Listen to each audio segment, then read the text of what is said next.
एकनाथ शिंदे अमित शहा आणि मोदींचा निर्णय मान्य असेल असा दावा करतायत. तरीही एकनाथ शिंदेंची नाराजी हा महाराष्ट्राच्या सत्तानाट्याचा चर्चेचा विषय झालाय. काल भाजपनं शपथविधीचा दिवस, वेळ आणि ठिकाणाची घोषणा केली आणि 2 दिवसांच्या विश्रांतीनंतर एकनाथ शिंदे ठाण्यात माघारी परतलेत. गेल्या 4 दिवसात नेमकं काय काय घडलं याचा आढावा घेणार आहोत या रिपोर्टमध्ये.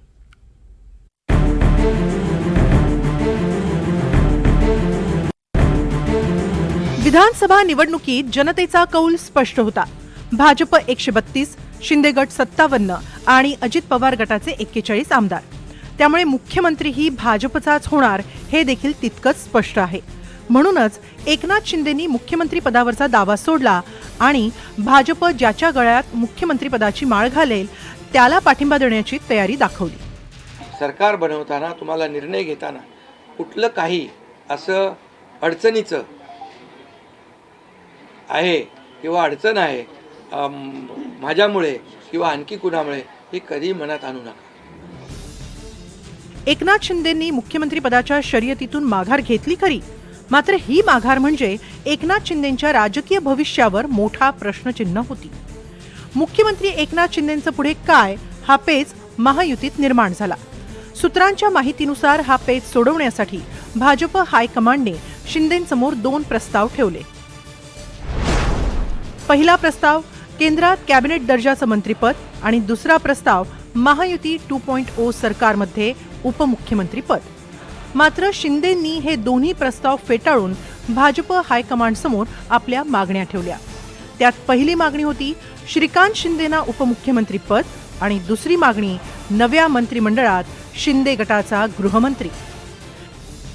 एकनाथ शिंदेंनी चेंडू भाजपच्या कोर्टात टोलवला होता. सत्ता स्थापनेचा पेच सोडवण्यासाठी शिंदे, फडणवीस आणि अजितदादा दिल्लीत पोहोचले. अमित शहांच्या उपस्थितीत तिन्ही नेत्यांनी वाटाघाटीचा प्रयत्न केला, मात्र अंतिम तोडगा काही निघाला नाही. अशातच दिल्लीतल्या भेटीचा एक फोटो बाहेर आला आणि एकनाथ शिंदेंच्या नाराजीची चर्चा चांगलीच रंगली.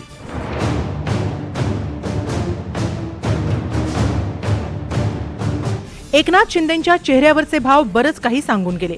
एकनाथ शिंदे सोडून सगळ्यांचे चेहरे हसरे होते.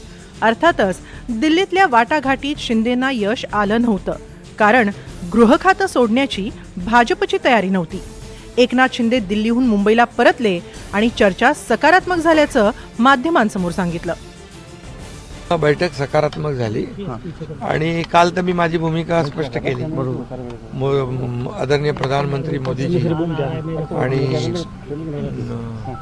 अमित शाह साहेबांशी देखील माझी चर्चा झाली. आज अमित भाई आणि JP नड्डा साहेबांच्या बरोबर चर्चा झाली आणि आम्ही तिघही होतो.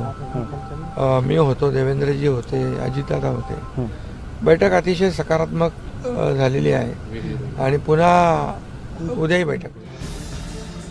आता मुंबईत तीनही नेत्यांची बैठक होणार आणि सत्ता स्थापनेच्या पुढच्या घडामोडींना वेग येणार असं वाटत असतानाच शिंदेंनी हेलिकॉप्टर वळवलं ते थेट त्यांच्या दरेगावाकडे. तब्येत खराब असल्यामुळे ते गावी गेल्याचं सांगण्यात आलं. यानंतर 2 दिवस एकनाथ शिंदे नॉट रिचेबल होते. अगदी दीपक केसरकरांनाही भेटणं शिंदेंनी टाळलं. एक मुख्यमंत्री एकनाथ शिंदे साहेबांना common cold, fever, throat infection, cough okay आणि जॉईंट पेन्स वगैरे असा त्रास चालू आहे. आता सकाळी थोडी जास्तच होती. परत मी तापोळ्याला जाऊन सगळे औषधं घेऊन आलो आणि आता आम्ही IV लावले. IV लावल्यापासून त्यांना जरा बरं आहे. या सर्व घडामोडी सुरू असतानाच भाजपने आपला डाव टाकला. चंद्रशेखर बावनकुळेंनी थेट शपथविधी समारंभाची घोषणा केली. महायुती सरकारचा शपथग्रहण समारोह केव्हा होतो याची वाट बघत होते. तो आनंदाचा दिवस आला आहे.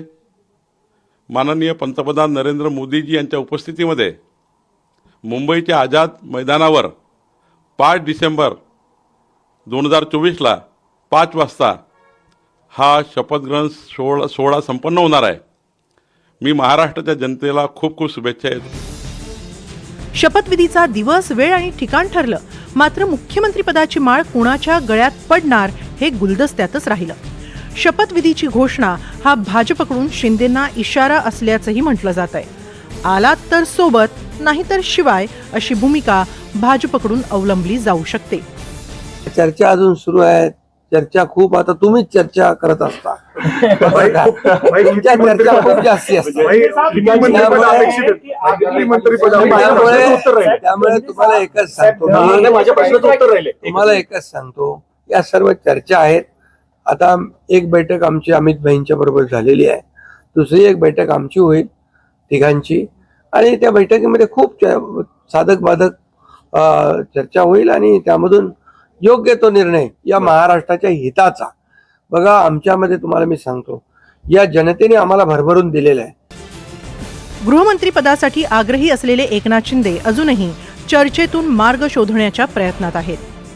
सत्तेची सूत्र हाती ठेवायची असेल तर गृह खात्याची सूत्र हाती ठेवणे हा देवेंद्र फडणवीसांचा फॉर्म्युला आहे. 2014 मधलं युतीचं सरकार असो की 2022 मधलं महायुतीचं सरकार, देवेंद्र फडणवीस यांनी गृह खात्याची सूत्र आपल्याच हातात ठेवली. महायुतीचं सरकार स्थापन झालं त्यावेळी देवेंद्र फडणवीस यांची उपमुख्यमंत्री पदावर बोळवण झाली, मात्र तरीही त्यांनी गृह खात्याशी कुठलीही तडजोड केली नाही. त्यामुळं आता महायुती सरकार 2.0 मध्ये एकनाथ शिंदे यांना गृहमंत्री पदासाठी अर्थातच गृह खात्यासाठी मोठी कसरत करावी लागेल. शपथविधी सोहळ्यासाठी अजून 4 दिवस शिल्लक आहेत. मुख्यमंत्री पदासाठी देवेंद्र फडणवीसांचं नाव अंतिम मानलं जात आहे. मात्र भाजपमधल्या धक्कातंत्राचा इतिहास पाहता कुणीही छाती ठोकपणे जाहीर वक्तव्य करायला धजावत नाहीये. शिंदे आणि अजित पवार गटातले नेतेही आपल्या पदरात काय पडतंय या प्रतीक्षेत आहेत. त्यामुळे पुढच्या 4 दिवसात महाराष्ट्राच्या राजकीय पटलावर काय घडणार याची उत्सुकता सर्वांनाच आहे. Bureau report, NDTV Marathi, Mumbai.